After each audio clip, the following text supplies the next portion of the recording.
Hi everyone, welcome back to Falcon's House. Game of Thrones is finally back, and I have not really covered it before on the channel, but I am a fairly big fan and have it in my top 2 shows of all time. But this final season could definitely push it up to number 1, or potentially even drop it a few spots if they really screw up the story in a way that I don't like. I don't think that my rankings is necessarily the best shows. It's more like my favorite shows. But I'm going to talk about what happens in this episode and some of my thoughts about it.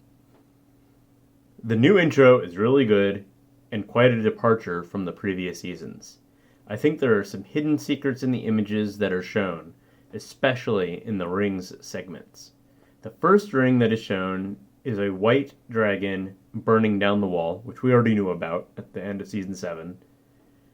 The rotating tiles that switch from snow to ice is a nice touch, and I assume that these are going to change episode to episode as the White Walkers move south or west or wherever they go from here. It reaches the last hearth, and as we find out later in the episode, that already has a big implication. The second ring shows what looks like a White Walker holding the head of a wolf, along with a wolf's body being hung and full of arrows, and a lion in the distance. So I assume that this means that they lose the Battle of Winterfell, and it's now down to the Lannisters to stop the army of the dead. With the Battle of Winterfell being in Episode 3, that almost certainly has to happen. They almost certainly have to lose Winterfell and start retreating, or a whole bunch of people die and it's down to just the Lannisters remaining, and that all the people that are currently in Winterfell are dead. It could be Ghost that dies as well, and it's not symbolic as more literal of what's happening as well. I do think that King's Landing and all the wildfire that's being stored there is going to be important in the story. The third ring, I think, is actually the most interesting. It shows 4 dragons, not 3, not 2, but 4, and a shooting star. And the shooting stars are supposed to be from, there used to be a second moon, and it got destroyed, and the pieces of the moon that reached the planet were all the dragons. And that really hasn't been talked about at all in the show. It's definitely part of the books hidden away. There's a site, Lucifer Means Lightbringer, that goes into this theory, and I might cover some of that in a future video, because I think it is interesting and important, but it's just, right now, for now, it's a hidden clue that they're providing. As the Southern Army marches to Winterfell, it was really fun watching the reactions of Arya, as she seems to dislike the Hound still, and was happy to see Gendry. She had no idea if either of them were still alive. I do wonder how much time has passed in the show. Since seasons last multiple years, it's hard to tell, and the rapid transit from the end of Season 6 and Season 7 kind of screw with the passing of time, because things that should have taken months happened all in the span of a few minutes. And so I think that a lot of time has passed. It's like 6 or 7 years from the very beginning of the show until now, maybe even longer than that. I think that Arya was probably in the House of Black and White for at least a year, maybe even longer than that, because she went from not being able to defend herself at all to being skilled by fighting in the dark. So my guess is at least a year has passed since then. Probably 2 or 3 years since she's seen Gendry or the Hound.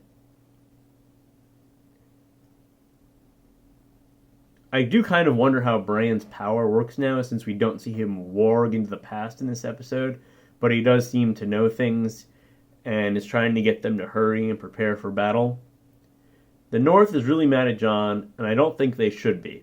They should understand that this really big threat is coming. That he was willing to send the wildlings south and all those things. If they could forgive him for that, they should let him do what he thinks is necessary. It isn't like the North was independent for a long time and he gave it up. It was only independent since they named him the king. Prior to that, it was all part of the Seven Kingdoms, and I don't see why they care that much about being independent in the long run anyway, because most likely he was never going to hold the North against Dany once she took over the South.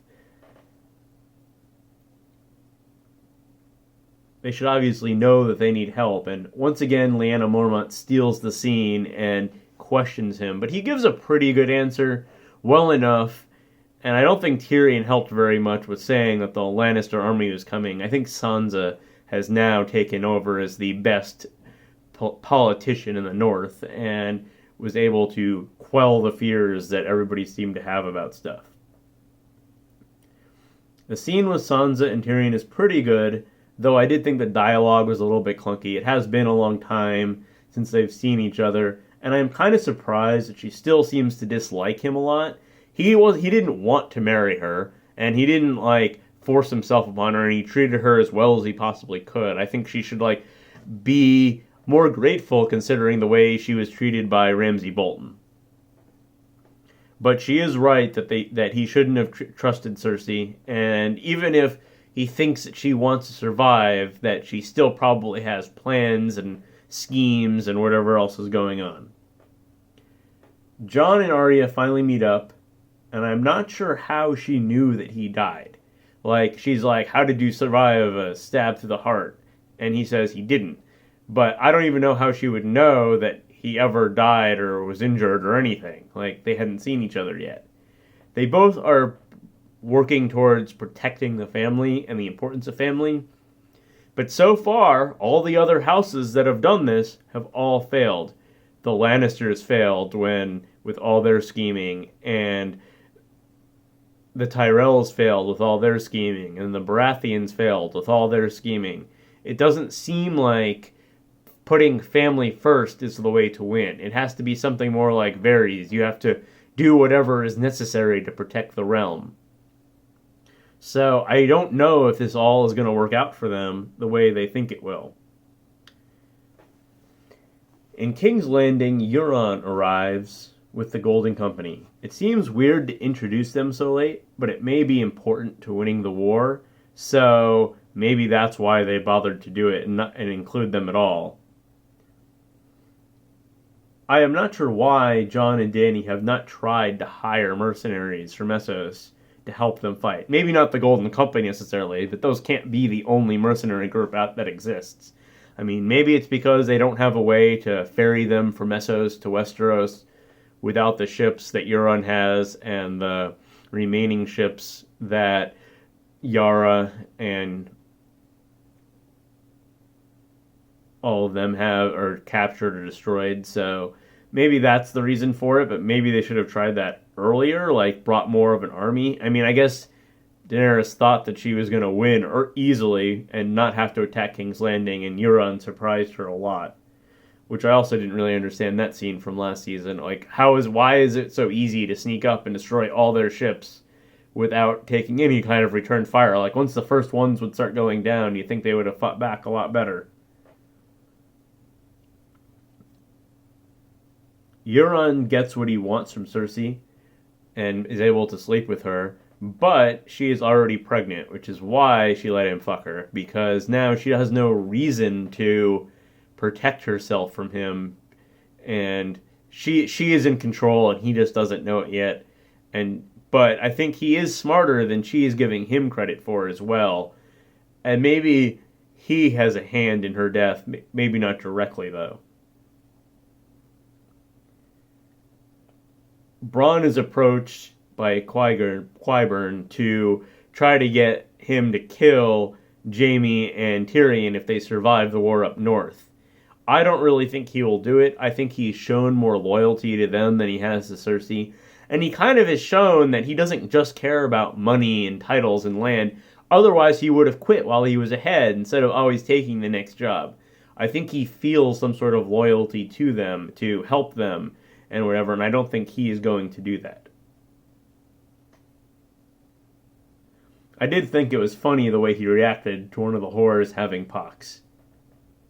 Theon rescues Yara, I think kind of easily, maybe too easily that it is a trap, and then they sail for the Iron Islands, and she lets him go to Winterfell. I wonder if he doesn't get there until after the battle and is stuck chasing the army of the dead South.